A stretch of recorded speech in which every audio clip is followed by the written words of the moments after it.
everybody. Welcome back to Devil's Advocate Trades Edition. Today, joining me is Derek Morgan. Derek is I guess I would call you a lead for referral marketing. Are you the owner or just a lead? No, Referral Marketing Ideas is my brand. So I'm the founder of Referral Marketing Ideas and the creator of the Referral Marketing Formula. So basically, it's a framework to help businesses collaborate with referral partners to get Okay.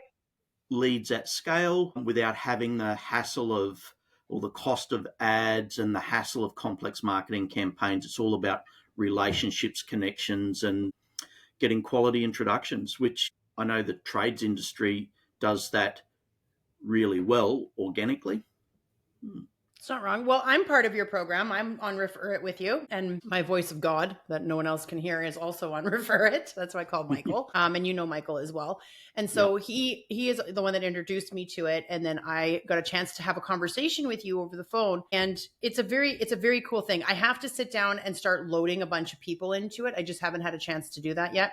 Although I will say that I've had a few other things going on, but I'm like, it was funny. I saw an email come in from your company just yesterday and I was like, oh, I got to do that. And so that's something that's on my list of things to do. But I think that what you guys are doing is amazing. And I know that I also wanted to do the affiliate side of it as well. Because I mean, when you're a networker, there's so many people that you like. Perfect examples. Today, I went to a networking barbecue out here in Calgary, Alberta, Canada. And I ran into a friend of mine who was just recently let go from a gig that he has been there for like ever and a day. But he's a hot commodity. And I was like, I know a company that's going to scoop you up like that. So can I refer you? And he was like, oh my God, yes. So it's simple things like that, right? When you know that certain people will connect better on certain things, or if there's something missing in a company and they're looking for a particular person, usually I'll know who that person is and be like, oh, I know somebody like that. So Yeah. It's a great system that you have going. So I appreciate that you have it, but yeah. Yeah. No, thank you. And there's some really great key points to pull out of what you just said there in and around. Yeah, if I could sum that up, it's really about having an others focus or a referral mindset, right?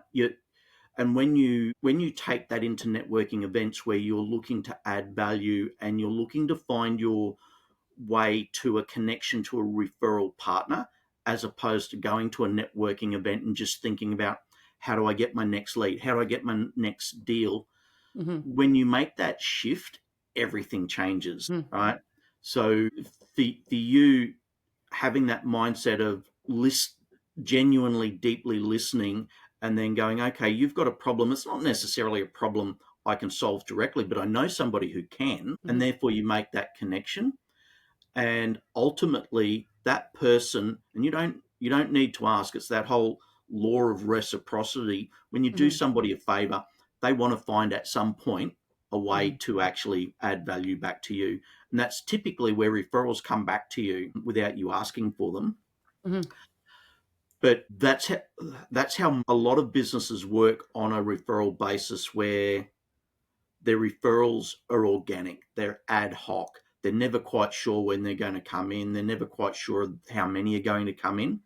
When you actually have a referral marketing model or system in your business, then versus just getting referred leads or word of mouth, everything changes for you, because once you've got that referral marketing model, you can actually go and do things consistently and deliberately that actually generates leads.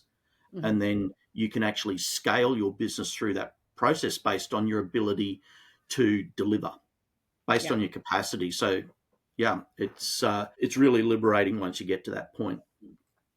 I do find soft sales to be a much better approach, especially in today's, like, I mean, I don't know about you, but I hate when someone's following me around in the store. Can I help you? Can I help you? Can I help you? And I'm just like, if I need your help, I'll ask you. Now, there are the occasional individuals that need someone, that look completely hopeless and need someone just to walk up and be like, can I help you? But most people who I think for me, it's all about when you're in person, it's reading the room, reading the person based on their micro expressions, their body language. It's like, oh, she knows what she's coming in here to get, or she knows what she's looking for. I would rather someone being like, hi, welcome to whatever. If you need anything, I'm just over here. That I'm not against. I'm not opposed to people saying that to me. I'm like, oh, okay, sounds great. because that way they're accessible. But when someone comes in and bugs me and do the hard sales, because every time I go into a networking event, people are really trying to push their product, and sometimes they don't like coming face to face with someone like me who is an avid networker, and I'm like, we're not doing that. Don't push your product on me. And they're like, what? And I'm like, if you want sales and long lasting sales, you need to build relationships. And you're not building a relationship, you're just looking for the quick sale, which means you're going to be a firework. You're going to burn bright and then you're going to burn out. That's what's going to happen. You don't want to be. You want to be a candle. So if you want to be a candle, when you come to my networking events, then you need to just chill out and talk to people. Tell them why you're passionate about your product and what it does for you or for your family and why you got into it. That's what people are interested in. Not how can it help this person, but how did it help you? And Yeah. they're like, oh, okay. And I have Yeah. to do that with a lot of people. Yeah.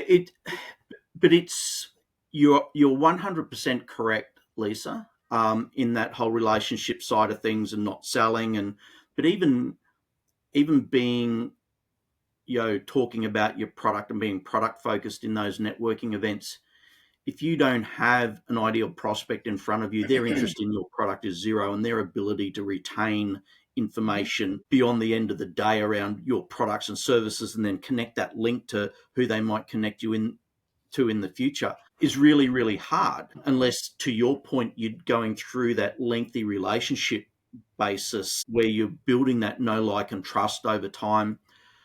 That has it's incredibly powerful and it's a must do, but that approach has its own challenges because there's only so many people that you can build relationship with consistently and keep them top of mind.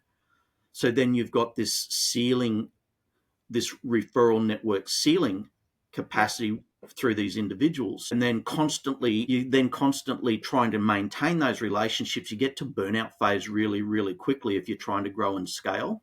Mm-hmm. So one of the things in business networking where we work with people and business owners and sales teams to change their thinking about how they network. Definitely, Mm-hmm. you're still doing the relationship thing tick all the time. But when you're actually connecting, be very, very clear on who your ideal referral partner is, and go Mm-hmm. to networking events not looking for a client, but looking for an introduction to your ideal referral partner. Because Mm-hmm. once you get that introduction, then that relationship potentially leads you to tens, hundreds, thousands, tens of thousands of potential ideal customers of yours, because Mm-hmm. that referral partner already has a long-standing, trusted commercial engagement with your ideal customer, and therefore when they refer, the speed of trust is so much faster, the speed of engagement is so much faster, and they're being referred in as an ideal candidate. Therefore, they are the right person, and you've got a value proposition to them. It just speeds everything up. It's like ideal referral partners, like a big domino. It just knocks the rest of the dominoes down really, really easily once you find the right one. It's Question true. then is clarifying who are your ideal referral partners, Mm-hmm. and then how do you go and have a conversation with them. But I've jumped ahead. I didn't answer the first bit where you started, when you talked about noisy markets and people chasing you and hounding you. I guess that's where we were. Now we're Mm-hmm. there on steroids Yeah. with the advent of AI and AI agents. And I know we were talking about this prior to coming onto the show or hitting record. If any business can spin up an AI agent to do an outbound sales process and then have them running 24/7, and Mm-hmm. then you've got thousands of businesses who see you as the ideal client, and they've all got 1,000 AI agents smashing your inbox, smashing your phone, smashing your content in your social media feeds. People just shut down. So then how do you get cut through?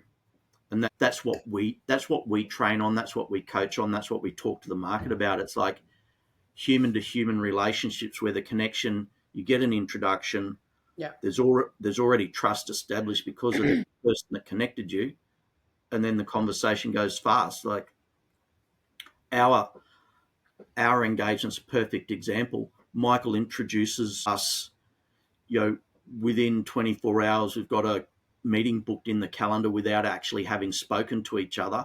We have a meeting, and then the very next meeting is here. We're having a podcast conversation where you're introducing me to your entire audience. And that happens over a matter of days and weeks as opposed to months and months. And, in some big complex sales cycles can be 2 years. How do you maintain a quality relationship for 2 years before you get a selling opportunity?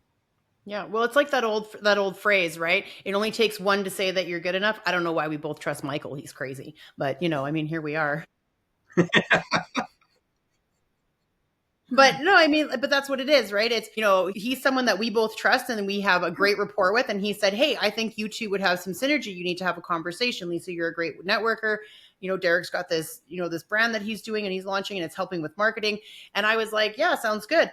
And I'm pretty sure I sent out to one of my contacts he's a business mentor and good friend. And so I think I sent it out to him on your Refer It, but I need to it would only take me probably an hour to get through the people that I think, and this sounds horrible, but I'm one of those people that if I find a little Easter egg, I don't share it with everybody. I share it with people that I think are going to utilize it the best, that is going it's going to work for them.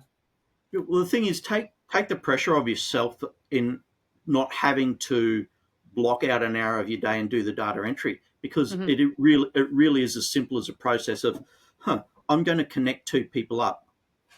Connect those two people up through Refer It. That automatically builds your database in Refer It over time. So you don't need to go there and sit there and do the keyboard punching. It's just no, the very next time you do a referral, do it on Refer It. Now you've turnkey tracked and managed the entire referral process from your perspective, regardless of what anybody else does. So therefore, you're just going next referral on Refer It, next referral on Refer It, and the data entry takes care of itself. Okay. Well, it's something I will look into for sure. Because I mean, I'm always out and about. I'm actually going to another networking event here when we're done, because it is Calgary Stampede time, and that's when everybody decides they want to get together and have a party. I'm not a big Calgary Stampede person. When you grow up in Calgary, you've been there, done that. Yep. And so to me, it's just a great big party. And I mean, it's fun. But I'm more I don't know, maybe it's just because I'm getting old, but I think I'm more the rodeo. If I can get tickets into the rodeo, I won't pay to go to the rodeo. It's ridiculous. But if I can get into the rodeo, the chuck wagons, the barrel racing, all of those things, even the indigenous, I'll pay to go to the indigenous aspects, because what they do is incredible. Their shows, the indigenous shows, are incredible. And so those are the things that I will, that I want to do when it's Calgary Stampede time. And I love rodeo. So, I mean, I grew up in Alberta, so of course I love rodeo, but that's just me. So it's a little bit crazy, but that makes it easier now that you've said that I'll see if I can set it up on my mobile device and see if I can just work that when I'm sitting down, because I'm going to be meeting with a bunch of different coaches. So I'm going to a coaches coaching barbecue event. Say that 10 times fast. But yeah, but before I move on, I want my listeners to know you are in Australia. Whereabouts in Australia are you? I'm on the East Coast, about if you think Boston in the north versus Miami in the south, I'm around about Virginia Beach. So do you know? Okay, so you obviously know who Steve Irving is, yes? Yeah. So the Australia Zoo's about an hour north of us, and my kids had some American college friends over here, so they did a day at Australia Zoo recently. Oh, cool. So in Canada, most Canadians that I know, if you say Australian, they're like, crikey, meow. That's usually what they say. Or if you were if you grew up in the 80s and 90s or further back, then the new Crocodile Dundee, right? So, which is Paul Hogan? Is that his name? The actor? Yeah. And he was, that's not a knife. This is a knife. My daughter likes teasing Americans. So she's at college in Virginia at the moment doing her last semester. And she was telling us a story that she got, and the tradies might appreciate this, and I hope I do it justice. So she's got 3 of her girlfriends sitting around and they're chatting, and they're having a crack at her about how she speaks. Yeah. So she goes, here, decipher this for me. The tradie went to the servo to get Smoko while he was at the servo. He had a durry, and the story goes on, but I won't try and ad lib that bit. So she says to the French, "What did I just say?" And they go, "I got no idea." So, and I'll get this wrong because I'm not American slang. She goes, "So the tradesperson went to the convenience store on his break to get some cigarettes, and he had a cigarette while he was there." And the girls just went, "I have no idea what you're talking about." But anyway, Well, I think it's because you guys still have a language. Like, even though we understand most of your language, I mean, you speak English, but I mean, it's you still have a dialect and you still have phrases and terms that you utilize. That it's like me. I'm half Caribbean, so I will say things that other people are like, "What?" And there's and they're pulled from different languages from around the world, right? It's no different than in Canada if you meet one of our Newfies, because that's where a lot of the Irish settled, is in Newfoundland. And listening to a Newfoundlander is something out of this world. I remember the first time I met a Newfoundlander in Alberta, and the way they spoke, and I'm like, what did you just say? So it just comes down to dialect, right? and it comes down to community as well, right? Yep. Because it doesn't matter what industry that you're in, every industry has its own language. Yeah, So, absolutely. when construction trades people, engineers, whatever, they get together, they can talk at a speed and acronyms and slang that's unique to them in their industry and know exactly what they're talking about. So, Hmm. whereas us outsiders may not have a clue, but that then becomes really important in your marketing, right? Being able to Absolutely. speak Their the right jargon. language to the right person and get that message across really well. Absolutely. You're not wrong. I like the story though. That's funny because I have friends that are from the UK, and they'll tell us stories, and I've been around them long enough that I understand. And I've been around people from Great Britain for a long time, so I get it. But there's some people will be like, "What did he just say?" And I said, "Oh, he's going for a cigarette." And they're like, "That's so rude." And I'm like, "What?" Because he said he was just going to pop out back and have a fag. I'm like, "He's just telling you he's going outside and have a cigarette."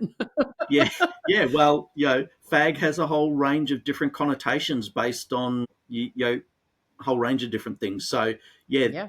what gets lost in interpretation could have been a long way off the mark. Yeah. Well, because we say dart in Canada, we say we're gonna go have a dart. That's what we say. Yep. We'll say dart. A lot of them will say dart. That's usually what it is. But I do find languages different, interesting, and I know that when people come, there's certain parts of England that are close sounding to Australia and to New Zealand. So, and then if you tell a Kiwi, they sound like they're an Aussie. An Aussie, they sound like a Kiwi. They're like no. But Mm. some get offended, some don't. Some are just like no, and then some Yep. are like what? I'm not Well, it's Australian. the whole confusing a Canadian and American, right? It's not the done thing. You don't endear yourself It's to true. either.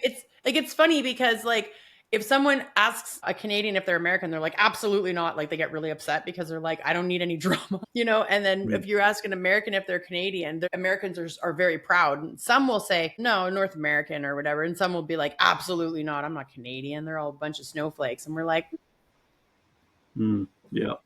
we're not, but that's cool.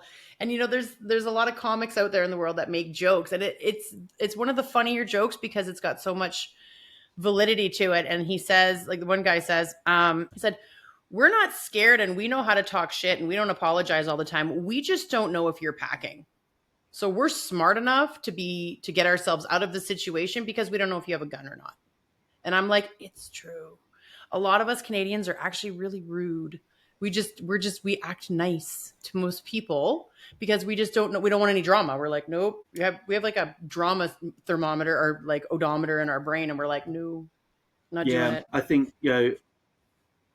we've got to the point now where people are overly sensitive, overly reactive, right? Yes. So you've got to be a little bit conscious of that. Whereas I grew up in the 80s and it was the wild, wild west. It was Mm-hmm. Calgary rodeo late on a Yep. Saturday night in the 80s. So, we didn't have we didn't have as many challenges back then in communicating as we do now. Yeah, and I think a lot of people just kind of minded their own business in certain things. It was like it doesn't affect me, so I don't care. kind of more was Mm. that was a little bit more of the thing. It was like, it's like, oh, do you know that that's like a transvestite? And in the 80s, it was like, I don't care. Like, they're not with me. They're not doing anything. They're leaving. Like, I don't care.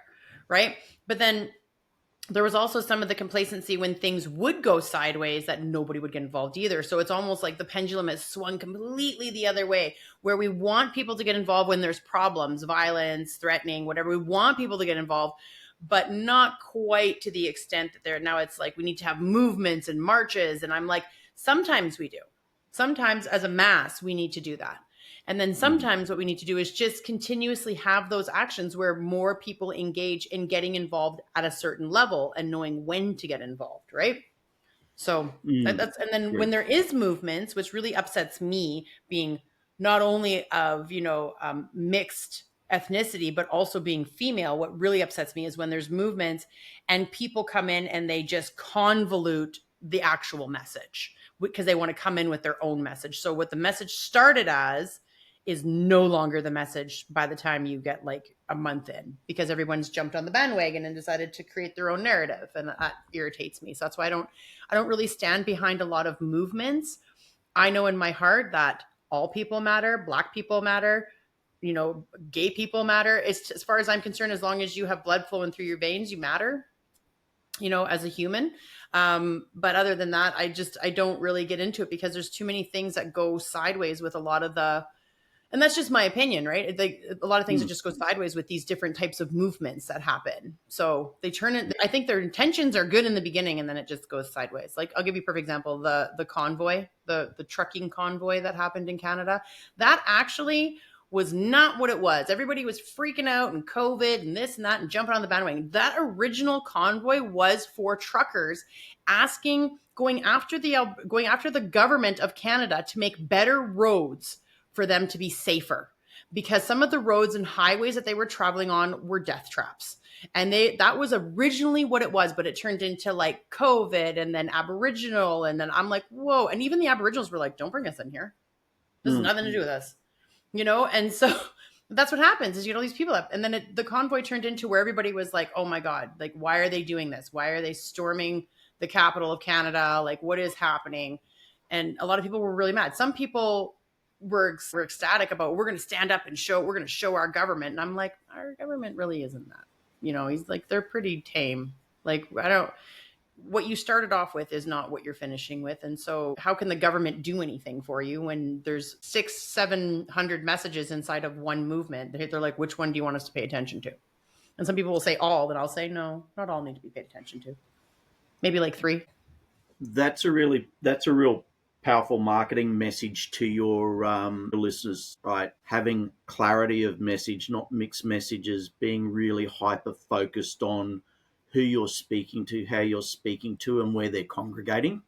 So, and I think that's a big challenge in businesses right now, and particularly in coming back to our earlier conversation around networking events. Everyone's trying to appeal to every single client and person that they could possibly touch in all of their messaging. And therefore, it makes it really, really hard for people to pinpoint exactly what they do, who they do it for, and who to connect people with. So, yeah, where you're talking about that mass messaging around movements, mass messaging around your products and your business is a massive problem. And when you actually narrow that focus down to speak to a specific individual, a specific business, or a specific referral partner, it minimizes confusion, it increases your reach, it increases your clarity, it increases your impact. So, yeah, I just found that an interesting analogy there. Thank you. I appreciate that. I'm curious to know. So I was talking to you, and I love that you call trades workers tradies. I'd never heard it, and I really loved it when I first heard it. I was like, tradies. I love that. It's almost We like have beer, we have tradie undies. Tradie's a massive brand over here. I love that. I think that's great. And I was funny because I was talking to you, and I'm like, I'm going to be putting out a document on the market here soon that where in Australia can be utilized, the UK, Scotland, Ireland, the States, and Canada can all utilize this document that is designed more for the tradie side, but anyone can really use it. It's HR and safety. And because in Canada, we do have a higher safety standard, we're just a little bit below BC for what we've done for partners in reduction injury, or I think it's injury reduction partners. But anyways, so but it's a big thing. What we call it CORE, which is a certification of recognition out here, and it means that you're well above the safety standard of OH&S. OH&S is like bare minimum, and then we're like way above it. We're going to say we want our people to go home safe. And so I've created these documents, and I'm going to put it out to everybody. I'm like, Michael, get that going. And so anyway, sorry, I had to bug him. But anyway, so with that being said, I know that there's a part of me that it would do really well in Australia. And, somebody said to me, they were like, well, and I remember talking about it, would you go to Australia? And I'm like, I'm scared. I would love to see Australia, but I am terrified of the size of insects. Snakes don't bother me. But insects and gators and sharks, and I'm like, and then when I was talking to you, you're like, oh, Lisa, you don't really see that as much as you think. I'm like, you guys have spider season. And you're like, Yeah, but like, it's an interesting misconception, right? Kangaroos don't jump down the streets. Well, if you're in country towns, they do, just like bears wander through towns in Alaska. Yep. But bears don't wander through every town in, Canada. It's 26 million of us survive here every year without much drama. So, it's like social media is the devil, right? Because then they like throw on these things. So like it's spider season. And if you get a huntsman spider in your house and there's like this spider that's like this big, like it's like bigger than my face. And I'm like, listen, I used to be incredibly arachnophobic. And now I'm not. Now I'm kind of like neutral. Like if the spider's small enough, I'll usually try to catch it and like send it off into the world and be like, live, little spider. If there's little house spiders, I'm like, they're good luck. Leave them alone. They eat all the bugs that come in. But before I was like, and I would freak out. And then I'm thinking Australia. And then you're showing me a huntsman spider in the house and it's as big as my face. Like I'm good. Yeah. Yeah, well, they do exist. I wouldn't say as big as your face, but probably as big as your hand. But they eat the other spiders, so they're fine. Are they dangerous, huntsmen? No, it's like anything. Huntsmen won't come anywhere near you. If you picked one up, it's going to bite you. Just like if you pick a stray cat up, it's going to bite you. It's like a wolf spider. Wolf spiders are the same out here. Okay. Snakes they'll leave before. You'd have to be incredibly unlucky to be bitten by a snake. Well, especially in the cities, I'm guessing. You've probably got as much chance of being killed by a moose as you have got by being killed by a snake over here. Listen, that's actually a lot easier than you think. Okay, bad analogy. That's a bad analogy. I mean, getting maimed by a moose is a lot more common than you think in Canada because we get so many tourists that are like, "Oh, look at the moose," and I'm like, "Oh, it's stupid." Yeah, but again, that's just lack of experience and intelligence, and it's just lack of experience, right? People doing the wrong thing, putting themselves in the wrong place. Yeah, but that's like someone coming to your country and being like, "Oh my God, a roo," and then they go to go pet it, and you're like, "Well, that's stupid." Yeah. Do you know what I mean? Like, oh, I want to get close to the kangaroo and take a picture with it. And I'm like, oh my God, those things are jacked. Like, are you stupid? It's just going to balance on its tail and kick you into like next week. Yeah. If it's in a zoo, yes. If it's on the golf course, no. Exactly. That's what I'm saying. People always want to take pictures with the animals, even in Canada. I want to take a picture of the moose. I want to take a picture of the bear. Oh my God, look at the big brown bear. You mean the big grizzly bear that could rip your face off? Yeah, maybe don't stand next to it and try and feed it. That's not, they say don't feed the bears. There's a reason for it because they will eventually be like, oh, thanks for this food. Now I'm just going to rip you apart so that I can have more food. Yeah. Right. They don't understand the concept of the hand that's feeding me. They don't understand that concept. They're a wild animal. So, yeah. And I mean, I've seen people go up and there's an Australian podcaster and he watches it. He's so funny. He watches all of these different reels of people doing stupid crap like this in Canada, the States, Australia, anywhere, like even like Germany and wherever. Right. And he's like, and it's almost in my brain. I almost think to myself, it's common sense. Like if you're going to another country, understand what animals are probably not a good idea to go around. I mean, it should be pretty self-explanatory, but common sense isn't so common anymore. And that's really frustrating for someone like me, especially in the trade industry when you're trying to talk to somebody and it's like, what do you mean? Like, you didn't think that would happen? What did you think would happen if you put a drill to the side of a tile? Like, you didn't think that through, that it was going to crack the tile. You didn't think that through. And like, because to me, it's like we anticipate the correlation, not because we've done it, but because just looking at the logistics of what's going on in front of us, well, that's probably going to crack.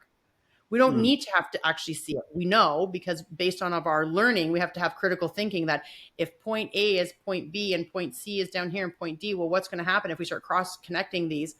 It could be bad and it could be good, but we've already decided in our heads probably the outcome.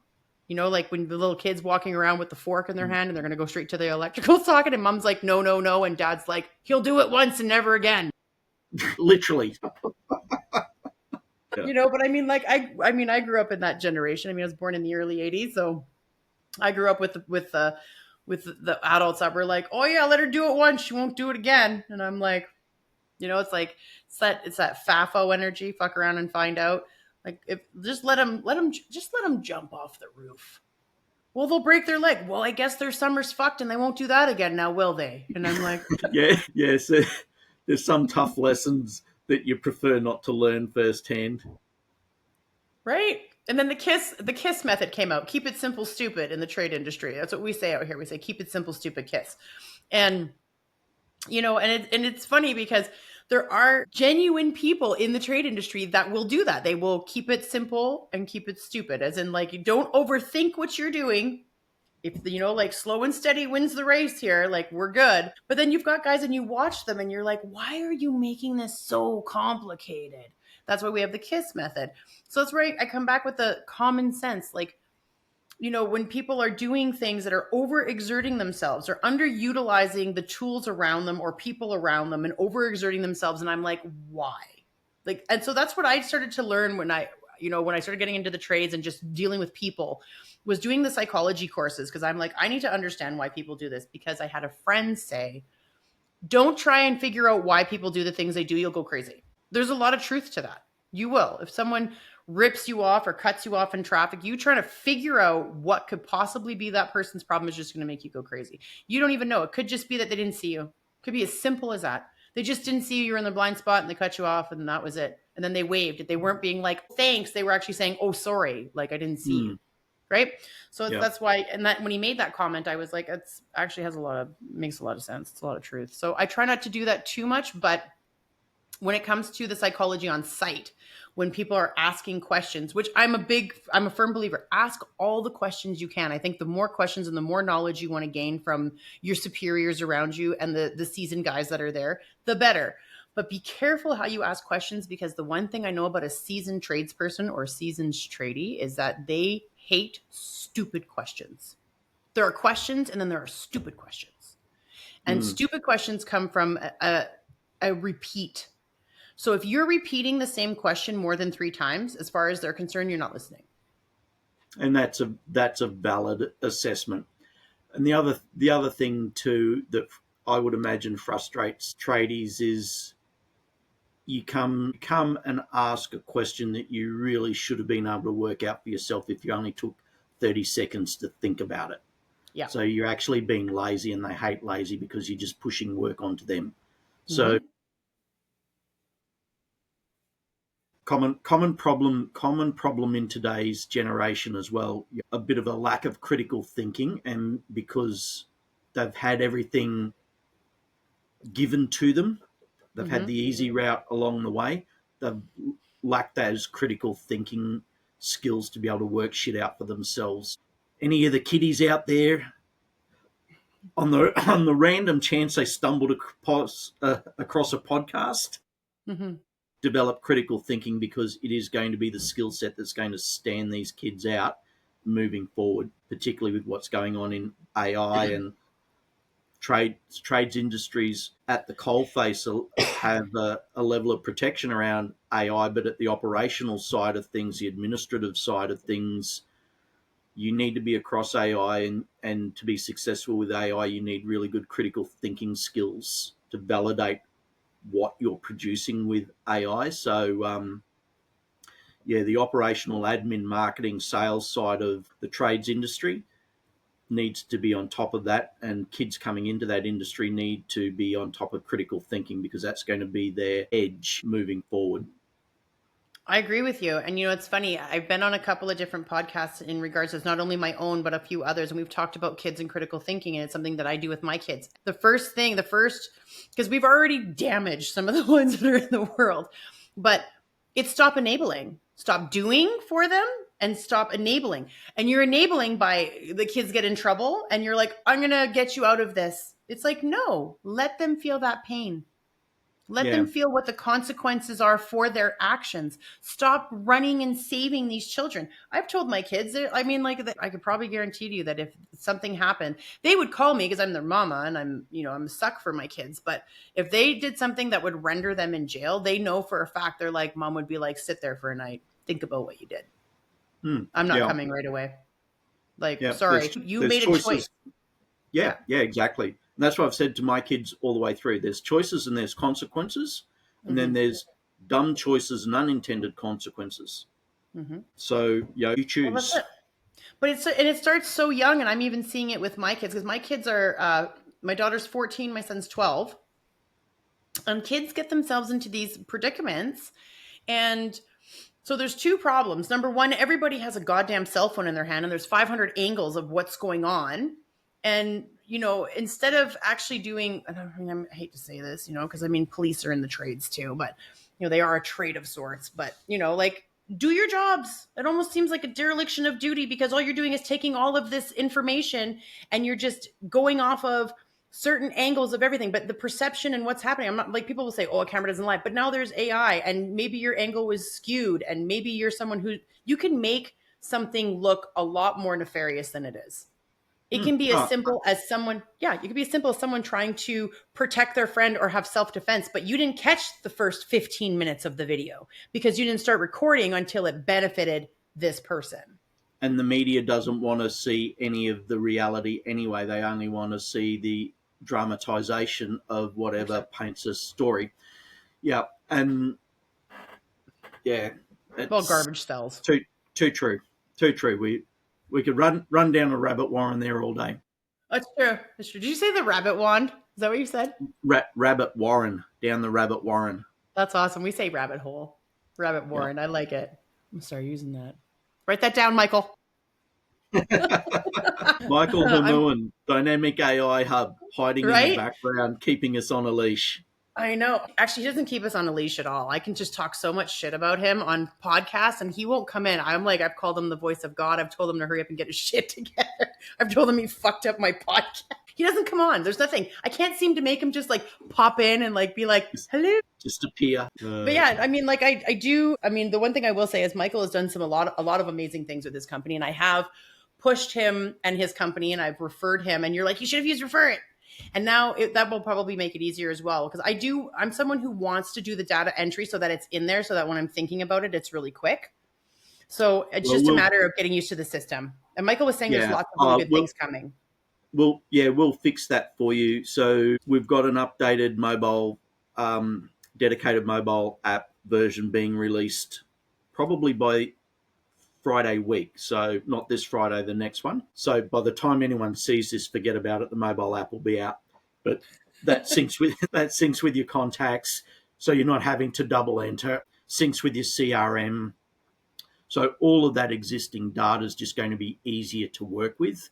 And tradies live by their phone and their phone contacts. So it's a simple app for them to use. And that it's a snowball effect, right? The act of you using it automatically trains your referral network to start to use it as well, because it is so simple and it's so convenient and it adds so much value. So now your entire partner network has a standardized process of engagement, because everybody's got a different CRM, everybody's got a different communication preference. Nobody has cross-collaboration systems in and around the referral partnerships and the referral networking space. So once you start using a platform that's convenient and easy, and the rest of your network starts using it, now it's just so much more powerful, right? Absolutely. So that happens by osmosis, just through engagement. Yep, I agree with you. I think what you're doing is great too. So I got to be honest with you. It's super fun to have a chat with you, and I love that you guys are in. How many hours is Australia from us? Because right now it is 2:53 in would be Mountain Standard Time, We Canada. started at 6 a.m. So it's almost 7 a.m. and I'm one coffee behind. Well, thank you for being on the show. I appreciate you so much, and I want My you to have pleasure. your second cup of coffee. And I know you got to have a chat with Michael after this anyway. So Yeah. And I'll have to keep a note of the date window. I'll have to get up there for the Calgary Stampede or whatever it is and the rodeo. it's always like the second week of July. Always. Always. Right. Yeah, Easy. always the That second week of July. So if you want to come up for Calgary Stampede, bring Michael with you. Well, I've promised to come up there and buy Michael breakfast, lunch, and or dinner, or all three. Well, So he's in I'll tie it Ontario. all in together. He's on the other side. He's like 2 hours behind me. It's like he's let's see, 2, 3, 4, almost 5 o'clock for him. So here's a bit of a training exercise for networking for all of your audience. Do Mm-hmm. collaborative events and collaborative marketing, co-branded marketing. So what yourself, Michael, and I should do is actually set up a Canadian event, and then I can come over there and write it off as a tax deduction. Don't you love that when you're an owner? I could just come over there and write it off as a tax deduction. I just love that. I'm the same way.